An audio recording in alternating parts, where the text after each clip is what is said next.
Hello दोस्तों, कैसे हैं आप सब। दोस्तों आशा करता हूं आप सभी बहुत अच्छे होंगे। दोस्तों इन्वेस्टमेंट ऑप्शन म्यूचुअल फंड के सीरीज में आज हम लोग सीखने जा रहे हैं एक ऐसे फंड के बारे में दोस्तों जो आपको दो बेनिफिट देता है। हाँ दोस्तों, आज हम लोग सीखने जा रहे हैं टैक्स सेविंग म्यूचुअल फंड के बारे में। दोस्तों टैक्स सेविंग म्यूचुअल फंड या ELSS funds, equity linked saving schemes fund क्या होता है, इसमें इन्वेस्ट करने के क्या फायदे हैं और इसमें इन्वेस्ट कितने टेन्योर के लिए किया जाता है, इन सारी चीज़ों की जानकारी आज हम लोग इस वीडियो के थ्रू लेंगे। दोस्तों टैक्स सेविंग म्यूचुअल फंड जो है वो गवर्नमेंट स्पॉन्सर्ड म्यूचुअल फंड है, जिसमें as per income tax act दोस्तों अगर आप टैक्स सेविंग म्यूचुअल फंड में इन्वेस्ट करते हो तो जितना भी पैसा आप इन्वेस्ट करते हो अप टू 1,50,000 मीन्स 86 के अंडर आपको डिडक्शन मिलता है। और 86 जो है दोस्तों इनकम टैक्स के अंडर वो आपको मैक्सिमम 1.5 लाख रुपए तक का डिडक्शन अलाउ करता है।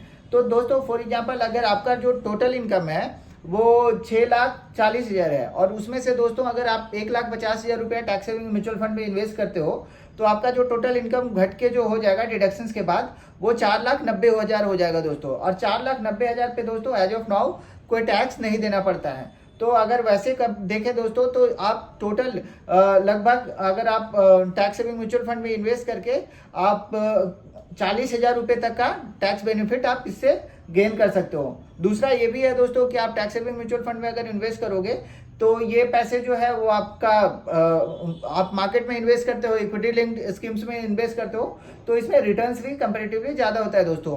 अगर हम इस फंड्स को बाकी जो ATC के अंडर सेविंग स्कीम्स के में इन्वेस्ट करते हैं और अगर टैक्स सेविंग म्यूचुअल फंड में इन्वेस्ट करते हैं तो अगर कंपैरेटिवली अगर देखो दोस्तों तो इसमें थोड़ा कंपैरेटिवली आपको रिटर्न्स ज़्यादा मिलता है।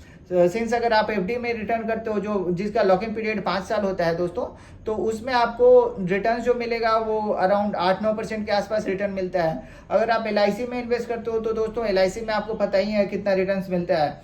और अगर आप टैक्स सेविंग म्यूचुअल फंड में अगर इन्वेस्ट करते हो दोस्तों तो इसमें आपको ऑन एन एवरेज जो है वो मिनिमम मतलब 14-15% के आसपास का रिटर्न मिल जाता है दोस्तों एक चीज ध्यान रखने योग्य ये भी है कि टैक्स सेविंग म्यूचुअल फंड में अगर आप पैसे इन्वेस्ट करते हो तो ये मिनिमम इसका लॉकिंग पीरियड जो होता है वो 3 साल होता है दोस्तों।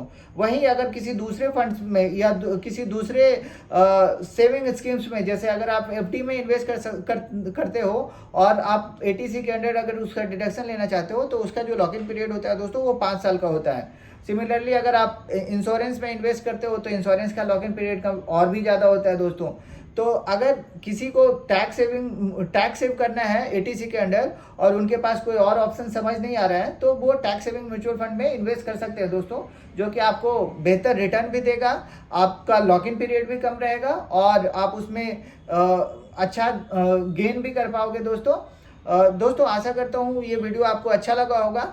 अगर आपको अच्छा लगा है और आपके लिए हेल्पफुल है ये वीडियो और आप इस वीडियो को देख के आप अपना टैक्स सेव कर सकते हो तो दोस्तों मैं आपसे ये रिक्वेस्ट करूंगा कि आप इस चैनल को सब्सक्राइब जरूर कर लेना जिससे आपको नोटिफिकेशन मिलता रहेगा और लाइक और वॉच जरूर कीजिएगा दोस्तों। धन्यवाद, थैंक यू सो मच।